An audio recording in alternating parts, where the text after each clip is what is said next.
E aí galera, tudo bom? Estamos de volta aqui no canal Coach de Quadrinhos. Como sempre, mais quadrinhos do que coach. E também filmes, animações, todos esses assuntos da cultura pop que a gente gosta tanto. Hoje vou falar sobre Scooby, o filme, que no dia 15 de maio chegou aos canais de streaming. Foi produzido pelos estúdios Warner. A ideia inicial era lançar no cinema essa animação. Porém, devido ao quadro provocado pela pandemia do coronavírus, eles optaram por lançar diretamente em streaming. Ao que tudo indica, a Warner começa aqui um universo cinematográfico compartilhado dos personagens da Hanna-Barbera. Que coisa bacana isso, né? Vamos ver onde vai parar, qual que é o futuro, e tomara que venha muito mais por aí. E o que eu vou falar especificamente sobre o filme são os personagens que aparecem nessa animação. Pra quem não sabe, esse aqui é o Salsicha. Scooby-Doo, cadê você, meu filho? Esse é o Scooby. A trama dessa animação vai contar como o Salsicha conheceu o Scooby quando eles eram bem jovenzinhos, né? E posteriormente como eles conheceram o Fred, a Daphne e a Velma, até eles formarem uma equipe de detetives. E vários personagens legais da Hanna-Barbera vão aparecer nessa animação.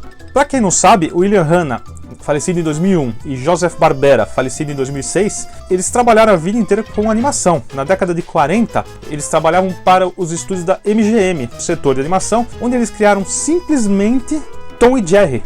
Foram 113 episódios produzidos por essa dupla. Com o fim das operações do setor de animação dos estúdios MGM, em 1957, eles fundam o seu próprio estúdio de animação, Hanna-Barbera. E a partir daí, eles lançaram no mercado desenhos que fizeram sucesso incrível. Foram mais de 30 anos aí lançando desenhos inesquecíveis. Jambi Ruivão, Zé Colmeia, Manda-Chuva, Space Ghost, os Herculoides. Nossa, a lista é absurda. Mas o sucesso mesmo, de verdade, veio com os Flintstones. Quando eles tiveram a ideia de fazer uma sitcom, né, aquela comédia com situações familiares, né, de uma família na Idade da Pedra, foi quando eles detonaram, fizeram sucesso quase no mundo inteiro. Depois eles lançaram o Jetson, né, nessa mesma pegada de humor familiar, só que no caso no futuro. E nesse tempo todo, eles ganharam simplesmente 7 prêmios Oscar, 8 Emmy, um Globo de Ouro, uma estrela na calçada da fama de Hollywood. Tinha gente que criticava o trabalho deles porque os cenários eram muito simples, né? Os cenários do desenho repetia muito cenário, repetiam cenas, mas era uma maneira de economizar para produzir para televisão.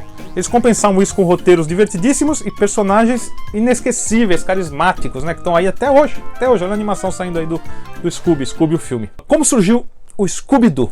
Olha só, em 1966, a empresa Taft Broadcasting Company, ela adquiriu a Hanna-Barbera, e é onde começa a história do Scooby. Fred Silverman, um executivo e produtor televisivo, ele sugeriu para a dupla Hanna-Barbera a criação de um desenho que misturasse humor e horror. Ele lembrou de uma série que ele gostava muito da década de 30 e 40 nos Estados Unidos, né, que era chamada I Love a Mystery. E ele lembrou de filmes de terror e que misturavam sustos, tipo uma dupla de humoristas chamada Abbott e Costello, que encontra Frankenstein. Fez muito sucesso esse filme lá, na década de 40. E ele bolou essa ideia. Ele falou, não, vamos pegar um grupo de investigadores jovens, né? Ele colocou lá um cachorro como personagem coadjuvante e jogou para fazerem a animação. Quem fez a animação efetivamente é uma dupla chamada Joe Ruby e Ken Spears. Essa dupla de norte-americanos, eles foram produtores de TV, trabalharam com animação, são escritores, faziam de tudo. Leva esse nome. Eles sim são considerados os verdadeiros criadores do Scooby-Doo e dos outros desenhos que eu vou falar ainda no programa de hoje. O primeiro resultado ficou muito assustador para crianças do desenho, né? E eles falaram, não, assim não tá legal. Eles tinham bolado até o nome do desenho, seria Mr. Five, né? Os 5 misteriosos, ou se não, Who's Scared? Quem está assustado? Porém, o resultado final ficou assim, não era o que eles esperavam. Aí, olha só que curioso, o Fred Silverman, ele estava num voo, né? E ele escutou a música do Frank Sinatra, Strangers in the Night. E no final dessa música, o Sinatra brinca um pouco com as palavras e ele fala assim, dubidubidu. Deu um estalo, ele falou, tá aí, o nome do cachorro, Scooby-Doo. Aí trocaram, o Scooby passou a ser o personagem principal e eles lançaram a animação. Simplesmente é o segundo desenho animado com o maior número de temporadas já produzido nos Estados Unidos, só perde para os Simpsons. No desenho, via de regra, o Fred, a Velma, a Daphne, né, junto com o Salsicha e o dog alemão o Scooby, eles estão lá passeando no furgão Máquina de Eles estão lá passeando no furgão. Oh, Jesus!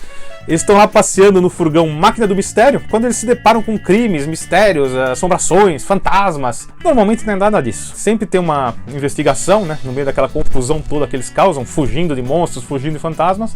Um dos personagens que aparece acaba sendo o vilão, que tá lá fantasiado de fantasma, fantasiado de monstro. Eles tiram a máscara e falam, ah, era ele que queria espantar todo mundo daqui pra ficar com herança. Sempre tem algum motivo escuso por trás, alguém quer se beneficiar com alguma coisa. E quase sempre os vilões desmascarados falam, ah, se não fosse esses garotos encheridos e esse cachorro idiota, eu teria conseguido. Aqui no Brasil, o ator e comediante Orlando Drummond dublou por anos e anos o Scooby-Doo. E o ator e dublador Mário Monjardim fazia a dublagem do Salsicha. E como não poderia deixar de ser, eu vou falar do Scooby-Doo em quadrinhos. Ele chegou no Brasil pela editora O Cruzeiro. Saiu nas revistas Almanac Heróis da TV, entre 1970 e 1971, em 2 números dessa série. Na sequência, em 1973, ele vai para a editora Abril e ele sai na Corrida Maluca. Essa edição aqui, ó. Olha o Scooby-Doo aqui. Vou mostrar para vocês a historinha. Calafrios numa noite fria. Olha como era grafado Scooby-Doo com U nessa época. Tá aqui eles indo numa ilha, porque eles gostam mesmo, né?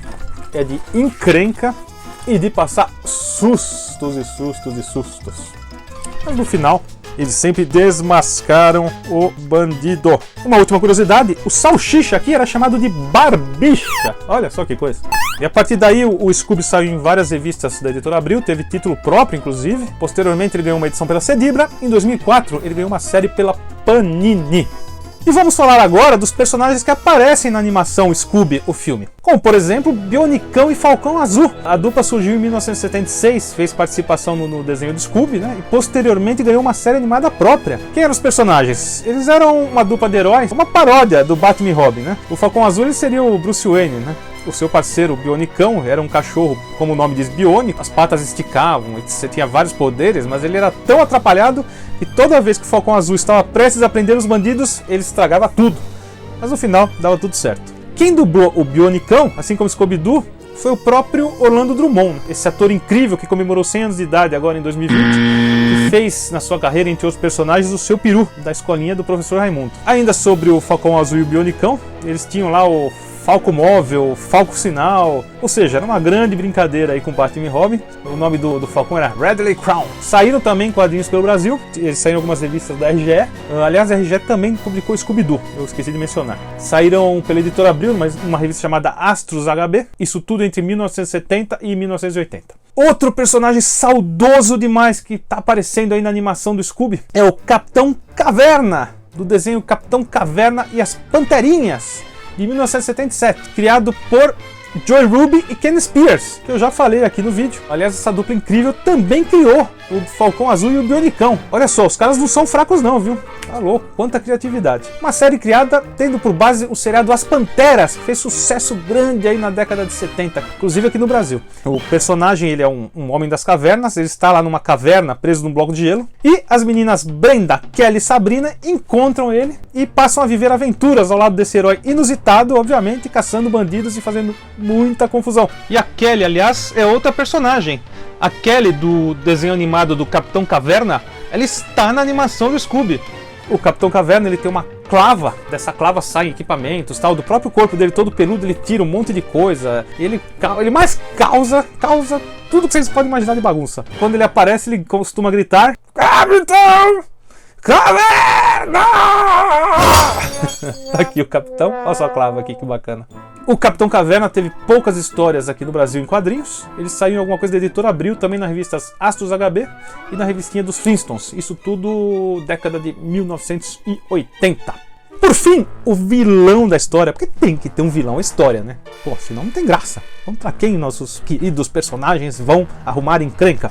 O vilão é o Dick Vigarista, que apareceu pela primeira vez no desenho animado A Corrida Maluca, de 1968. Para quem não conhece, vários veículos disputavam uma corrida para ver quem era o mais maluco, né, o mais louco. Tinha o carro de pedra dos Irmãos Rocha, tinha o carro do Barão Vermelho, a máquina voadora. Imagina uma máquina voadora que voava, um avião, uma corrida, fala para mim. Tinha o Cupê Mal Assombrado, tinha a Penélope Charmosa, o Peter Perfeito. Era um barato esse desenho. E o Dick Vigarista?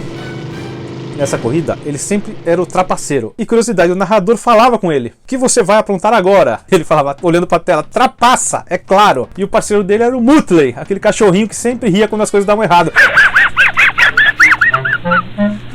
Cara, que barato.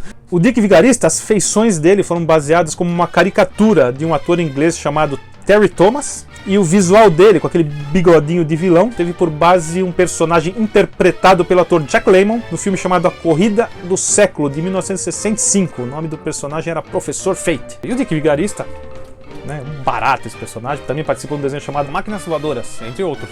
Para terminar, não posso deixar de citar que a maioria desses personagens está sendo publicada aqui no Brasil, né, em edições recentes da Panini Comics. Tem o Scooby-Doo, tem o Dick Vigarista e Muttley, tem Future Quest, que reúne Johnny Quest e os personagens famosos das franquias da Hanna-Barbera, os heróis, né? E são edições belíssimas, com traço bem bacana. Se tiver chance, confira, vale a pena. E foi isso! Não posso esquecer de falar para você assinar o canal, curtir, deixar o joinha, deixar comentários, dar sugestões, porque a gente tá aqui para escutar vocês, agradecer a audiência e fique conosco para o próximo episódio. Deixa o seu joinha! Cara, não dá para imitar o Orlando Drummond, a voz dele, esquece. O cara é sensacional. Até a próxima, pessoal!